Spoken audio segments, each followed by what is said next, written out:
আসসালামু আলাইকুম।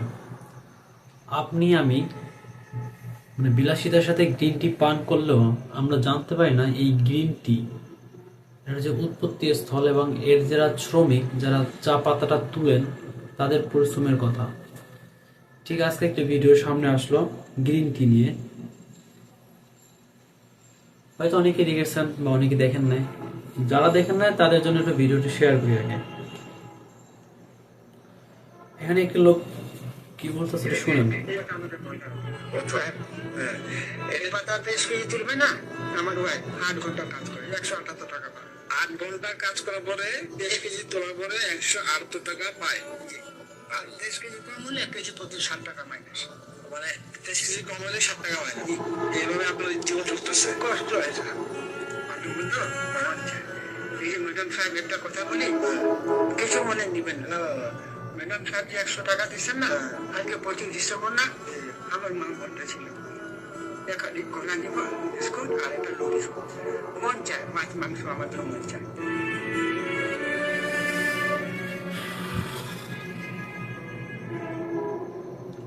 জীবন অনেক কঠিন, তাই না? কম্পেয়ার করেন তো আপনার জীবনের সাথে তার জীবনের। এর অবস্থান থেকে আল্লাহ আপনাকে কতটা বেটার জায়গায় রাখছে একটু ইমাজিন করেন। এনার ওয়াইফ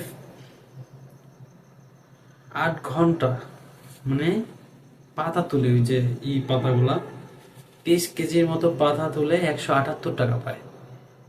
ভাবা যায়?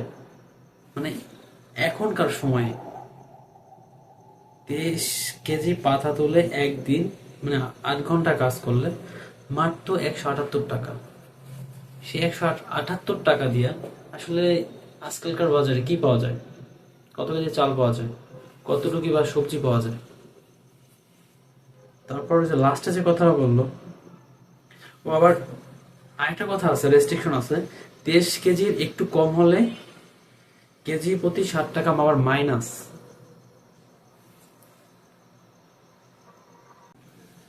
দেখেন, 23 কেজির একটু কম হলে কেজি প্রতি 60 টাকা minus. Can you imagine that? এটা ইমাজিন করা যায়? কি ভয়াবহতা এদের প্রতি, মানে কি নির্মম বৈষম্য চলছে, একটু ভাবতে পারেন। তো আমরা চাই এই গ্রিন টি বা এই চা বাগানে যারা কাজ করে এরা যেন ন্যায্য তাদের দাম পায়, তাদের পরিশ্রমের যেন ন্যায্য অধিকার পায়। লোকটার চোখগুলা সলসল এই করতেছে। পাতা 23 কেজি তুলবে না, আমার ওয়াইফ 8 ঘন্টা কাজ করে 178 টাকা পায়।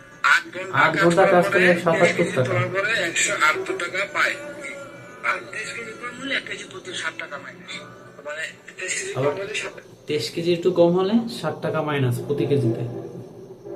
মানে এখনকার বাংলাদেশের অবস্থা ভাই, মানুষ এখনো এতটা দারিদ্র আর নির্যাতনের শিকার আর এত বৈষম্যের শিকার। একবার ভাবেন যে কি পরিমাণ ভয়াবহতা এবং কি পরিমাণে বৈষম্য চলছে এই সব চা শ্রমিকদের সাথে। তো আশা করব বিভিন্ন রাজনৈতিক দল যারা এখন নির্বাচনের প্রতিশ্রুতি দিয়ে আপনারা ভোট চাচ্ছেন, আপনারা যেন আপনাদের দায়িত্বশীল ভূমিকা রাখতে পারেন এই এই চা শ্রমিকদের জন্য।